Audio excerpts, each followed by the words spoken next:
Hello बच्चों। चलिए प्रश्न को समझते हैं। ऊष्मागतिकी के प्रथम नियम के एक उदाहरण के रूप में बर्फ जमने के प्रक्रम का वर्णन कीजिए।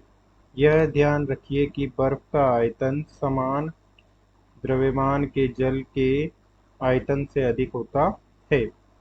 हमें बर्फ जमने के प्रक्रम का वर्णन करना है ऊष्मागतिकी के प्रथम नियम से। मुख्य अवधारणा में हम देख सकते हैं कि ऊष्मा गतिकी का प्रथम नियम, जो कि ऊर्जा के संरक्षण के नियम पर आधारित है, के अनुसार निकाय को दी गई ऊष्मा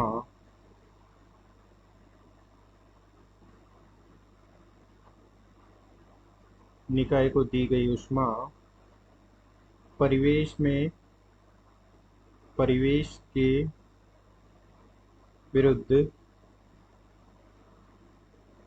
निकाय द्वारा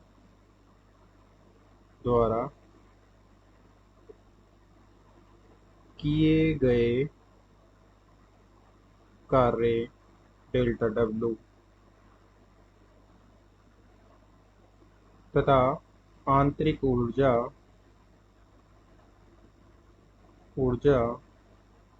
डेल्टा यू में वृद्धि के योग के बराबर होती है। अर्थात डी क्यू बराबर D U plus D W.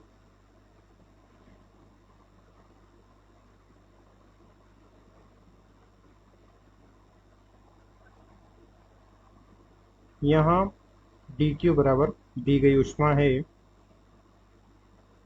तथा परिवेश तथा निकाय पर किए को दी गई ऊष्मा तथा ली गई ऊष्मा के अलग अलग मानों के आधार पर यह समीकरण में बदलाव हो जाता है, चिन्ह बदल जाते हैं। जिसके लिए हम देख सकते हैं कि डेल्टा क्यू धनात्मक होता है यदि निकाय को ऊष्मा दी जाती है, तथा यदि ऋणात्मक होता है यदि निकाय से ऊष्मा ली जाती है। तथा हम देख सकते हैं कि डेल्टा डब्ल्यू अर्थात किया गया कार्य धनात्मक होता है यदि निकाय के द्वारा कार्य किया जाए, तथा ऋणात्मक होता है यदि निकाय पर कार्य किया जाए। तथा आंतरिक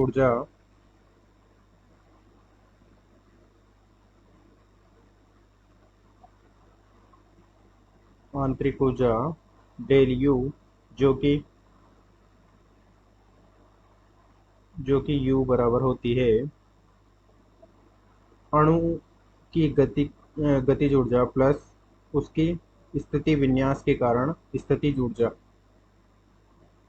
आदर्श गैस की अवस्था में स्थितिज ऊर्जा शून्य होती है। आदर्श गैस की अवस्था में, क्योंकि उनके अणुओं के मध्य कोई आकर्षण बल नहीं होता है, तो उनके लिए स्थितिज ऊर्जा शून्य होती है। यहाँ हम लिख सकते हैं कि आंतरिक स्थितिज ऊर्जा आणविक विन्यास के कारण होती है। यह आंतरिक स्थितिज ऊर्जा तथा यह आंतरिक गतिज ऊर्जा जो कि ताप टी का फलन होती है तथा म्यू के बराबर हम लिख सकते हैं कि 3/2 म्यू और टी, अर्थात ताप टी का फलन है। सामान्य अवस्था में जब स्थितिज ऊर्जा शून्य हो तो आंतरिक ऊर्जा में परिवर्तन धनात्मक होता है। जब ताप टी बढ़ता है तो म्यू के बढ़ता है।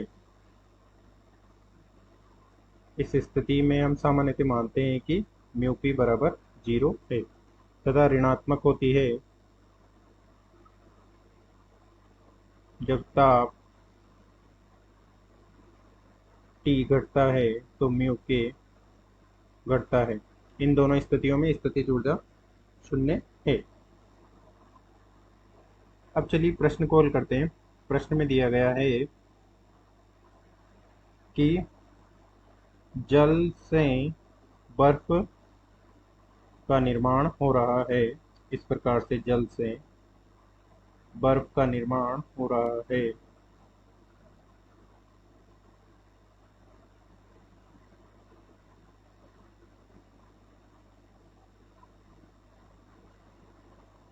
जल से बर्फ का निर्माण हो रहा है तथा हमें दिया गया है कि समान द्रव्यमान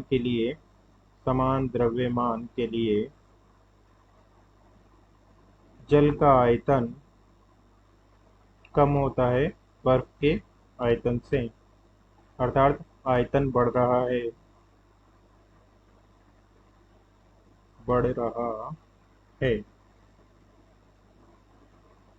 आयतन बढ़ रहा है तो हम जानते हैं कि डेल्टा डब्ल्यू बराबर होता है P T V.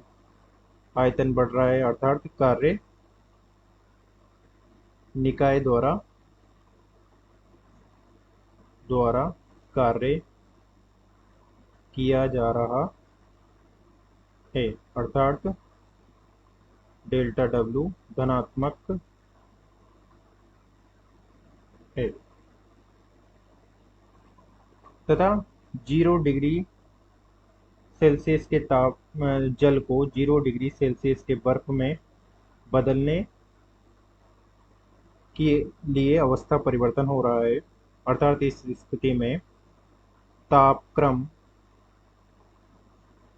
Delta T 0 है, अर्थात तापक्रम नियत है।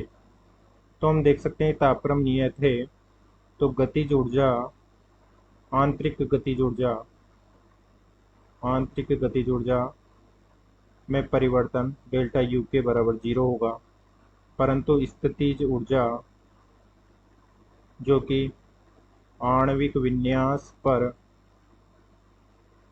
निर्भर करती है जल से बर्फ के निर्माण में घट जाती है, अर्थात कुल आंतरिक ऊर्जा में परिवर्तन ऋणात्मक होगा।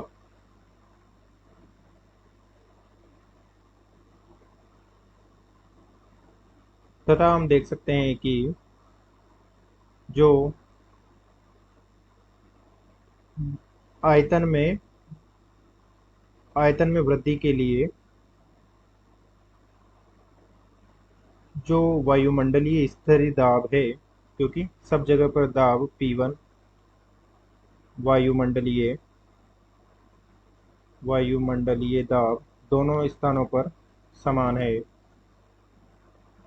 P दोनों स्थानों पर समान है, तो आयतन में वृद्धि हो रही है तो वायुमंडलीय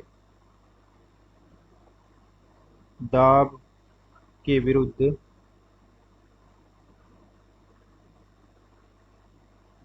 कार्य करने के लिए ऊष्मा जल से ली जाती है,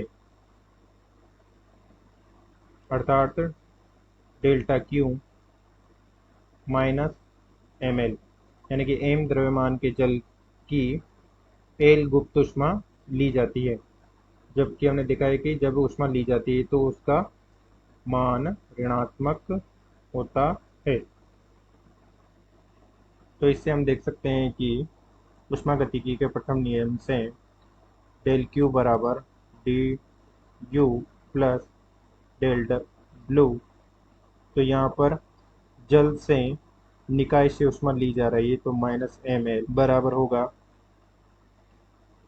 गतिज ऊर्जा में कोई परिवर्तन नहीं हो रहा है क्योंकि ताप समान है, तथा उसकी स्थिति जो विन्यास में परिवर्तन हो रहा है, तो उसकी स्थितिज ऊर्जा घट जाती है, तो कुल आंतरिक ऊर्जा में परिवर्तन ऋणात्मक होगा, तथा उसमें आयतन में वृद्धि हो रही है, तो उसमें किया गया कार्य धनात्मक होगा, तो डी डब्ल्यू बराबर धनात्मक।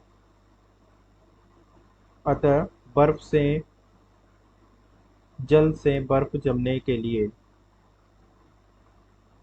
के प्रक्रम को हम इस प्रकार